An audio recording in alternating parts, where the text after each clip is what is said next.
Middle class వాళ్ళకి salary ఒకటే, కానీ బాధ్యతలు ఎక్కువ. ఈ రోజే కొంచెం సేవ్ చేసుకోలేదనుకోండి, రేపు ఇబ్బంది పడాల్సి ఉంటుంది.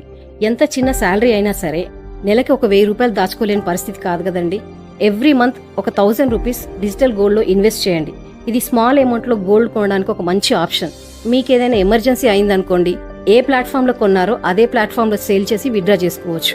ప్రతి నెల ఒక 1000 రూపాయలు పోస్ట్ ఆఫీస్ లో ఆర్డీ చేసినట్లయితే 5 years లో మోర్ దాన్ 70,000 రూపీస్ వస్తాయి. ఇబ్బందిగా ఉందంటే 3 years లోనే క్యాన్సిల్ చేసుకుని విత్డ్రా చేసుకోవచ్చు. ఇక్కడ మీ అమౌంట్ చాలా సెక్యూర్ గా ఉంటుంది. రేపు ఎలా ఉంటుందో ఎవరికీ తెలియదు. అందుకే దీపం ఉన్నప్పుడే ఇల్లు చక్కబెట్టుకోవాలంటారు పెద్దవాళ్ళు.